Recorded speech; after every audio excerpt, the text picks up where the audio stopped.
प्रिय छात्र एवं छात्राओं, बीए द्वितीय वर्ष के राजनीति विज्ञान के प्रथम प्रश्न पत्र के अंतर्गत मैं आपको आज एक आधुनिक जगत के या पुनर्जागरण के प्रणेता के रूप में राजा राम मोहन राय का अध्ययन करेंगे। राजा राम मोहन राय के जीवन दर्शन पर जब हम प्रकाश डालते हैं तो देखेंगे कि राजा राम मोहन राय का जीवन किस प्रकार से कितना महत्वपूर्ण है और उनके द्वारा समाज के प्रति जो कार्य किए गए हैं कितने उपयोगी और महत्वपूर्ण सिद्ध हुए हैं। उनमें सबसे पहले चर्चा कर लेते हैं, चाहे वो सती प्रथा की बात रही हो, चाहे वो बाल विवाह की बात रही हो, या फिर शिक्षा से जुड़ी हुई हो, या समाज सुधार से जुड़ी हुई हो, या मूर्ति पूजा की बात की जा रही हो। जितनी भी सामाजिक कुरीतियाँ थी उसमें राजा राम मोहन राय ने उन कुरीतियों को समाज से दूर करने का निरंतर प्रयास किया है और उनका प्रयास सफल भी रहा है। तो हम आज भारतीय राजनीतिक विचारक के अंतर्गत प्रमुख विचारक राजा राम मोहन राय को पढ़ेंगे, उनके बारे में जानेंगे। उन्होंने ब्रह्म समाज की स्थापना की थी और उन्हें संवाद कौमुदी और ऐसे बहुत सारे तमाम चर्चित प्रचर्चित उन्होंने ग्रंथ, पेपर और पुस्तकें लिखी जो कि बहुत ही महत्वपूर्ण है। तो आइए आज चर्चा करते हैं, राजा राम मोहन राय के जीवन दर्शन पर प्रकाश डालते हैं।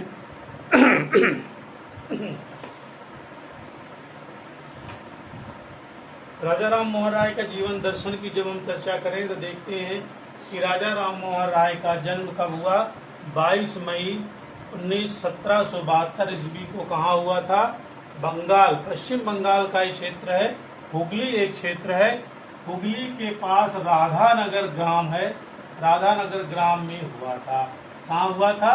22 मई 1772 ईस्वी को बंगाल के हुगली जिले के राधानगर ग्राम में इनका जन्म हुआ और इनके माता का नाम तारिणी देवी और पिता का नाम रमाकांत था। माता का नाम क्या था? तारिणी देवी था और पिता का नाम क्या था? रमाकांत था। ठीक है। राजा राम मोहन राय के पितामह अर्थात पिता के पिता जो थे वो क्या नाम था? कृष्णचंद बनर्जी। कृष्णचंद बनर्जी क्या थे? बंगाल के नवाब के उच्च पद पर विराजमान थे। कहाँ विराजमान थे? जो बंगाल के नवाब हैं उनके यहाँ उच्च पद पर विराजमान थे।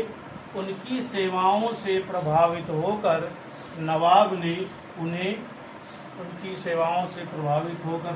उन्हें राय की उपाधि प्रदान की। क्या प्रदान की?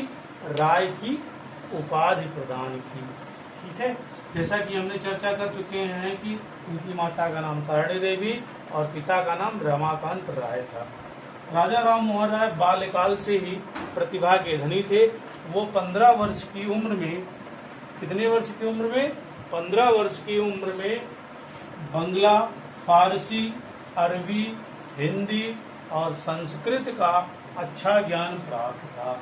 वो 15 वर्ष की उम्र में ही वो बंगला, फारसी, हिंदी, संस्कृत जैसी भाषाओं का अच्छा ज्ञान अर्जित कर लिए, अच्छा ज्ञान उनको प्राप्त था।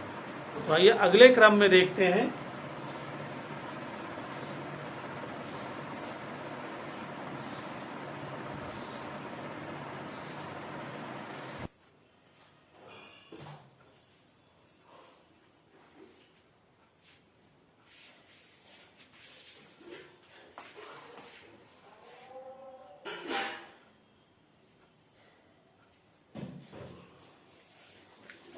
चर्चा करते हैं, देखते हैं राजा राम मोहन राय के जीवन दर्शन में और कौन कौन सी चीजें जो महत्वपूर्ण सिद्ध हुई हैं, उन्होंने समाज सुधार के लिए कार्य किया है। सबसे पहले चर्चा करते हैं 1804 ईस्वी में उन्होंने ईस्ट इंडिया कंपनी, जो ब्रिटिश की एक महत्वपूर्ण कंपनी थी, ईस्ट इंडिया कंपनी के अधीन होकर उन्होंने एक पद ज्वाइन किया था जिसका नाम लिपिक पद था। लिपिक पद पर उन्होंने कार्य किया और कार्य करने के दौरान उन्होंने उसके अधीन होकर नौकरी कर ली। ठीक। 1814 ईस्वी में उन्होंने नौकरी छोड़कर धार्मिक उत्थान और सत्य शोधन के उद्देश्य से कलकत्ता में रहने लगे। अर्थात कलकत्ता में रहने का उनका प्रमुख जो उद्देश्य था वो था नौकरी को छोड़कर कलकत्ता में रहना और धार्मिक उत्थान करना और सामाजिक सेवा करना, सत्य शोधन के उद्देश्य को पूरा करना, ये समस्त कार्य उसके अंतर्गत आते थे। ठीक है, अब आगे चर्चा करते हैं। यहाँ उनकी जो मुलाकात हुई,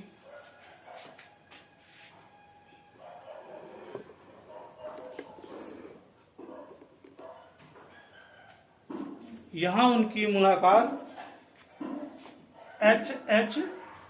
विल्सन से होती है।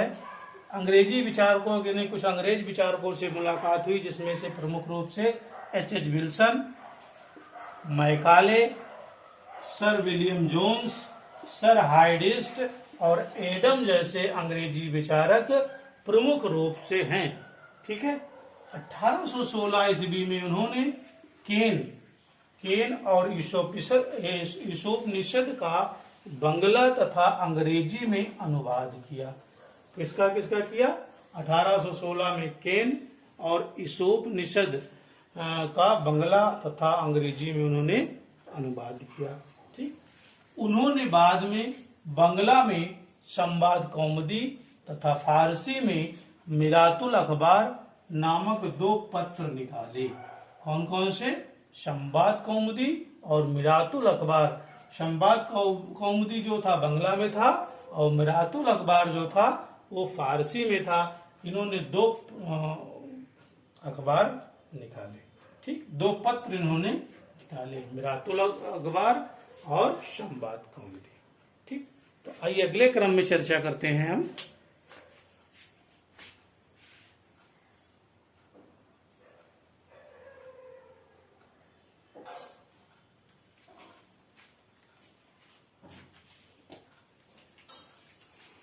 आइए चर्चा करते हैं, देखते हैं कि राजा राम मोहन राय के जीवन दर्शन की जब हम चर्चा करें और देखें कि राजा राम मोहन राय ने किस प्रकार से संवाद कौमुदी, ब्रह्म समाज की स्थापना की, आत्मीय सभा की स्थापना की, सती प्रथा का उन्मूलन किया और हिंदू सुधार अधिनियम को उन्होंने प्रमुखता से लागू करने का प्रयास किया।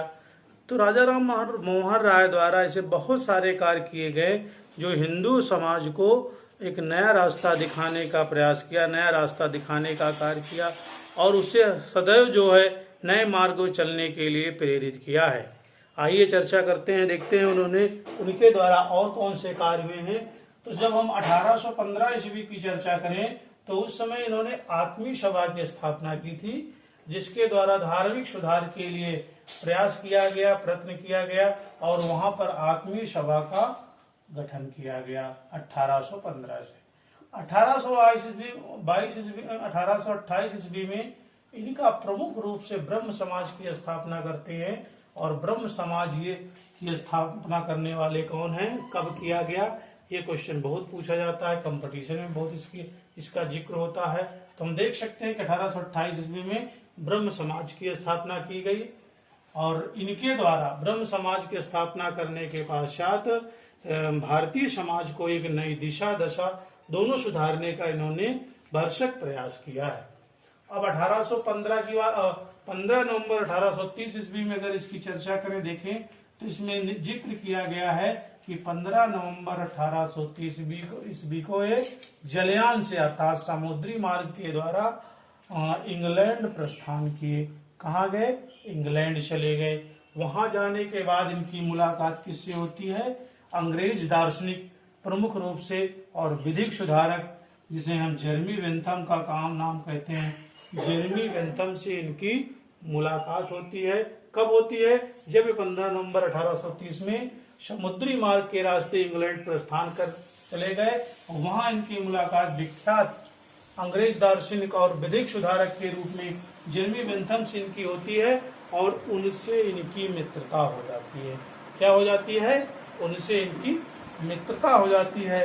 मित्रता होने के दौरान दो विचारक एक आपस में विचार विमर्श करने के पश्चात एक मित्र बन जाते हैं और मित्र के रूप में ये जोड़ी एक महत्वपूर्ण कार्यों के लिए जानी जाती है। ठीक, अब आइए आगे देखते हैं। राजा राम मोहन राय इंग्लैंड में रहते रहते वो कहाँ गए, फ्रांस गए, वहां उन्हें बीमार पड़ गए और बीमार पड़ने के पश्चात वो पुनः इंग्लैंड लौट आए।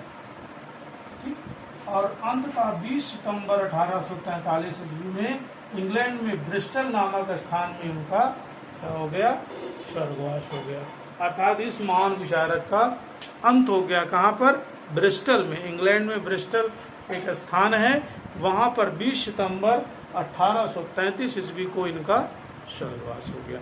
तो आज हमने आपको बताया, आज बच्चों आपको जानकारी हमने दी कि राजा राम मोहन राय का जीवन दर्शन क्या है, उनसे जुड़ी हुई प्रमुख तत्व कौन कौन से हैं, प्रमुख घटनाएं कौन कौन सी हैं, उन सब की परिचर्चा की और हमने जाना समझा और इनसे जुड़े हुए सारे तथ्यों से मैंने आपको अवगत कराया। मुझे उम्मीद है कि आपको ये जानकारी तथ्यात्मक और ज्ञानवर्धक लगी होगी और अगले क्लास में मैं फिर एक नए टॉपिक के साथ आपके सामने उपस्थित होऊंगा। तब तक के लिए धन्यवाद।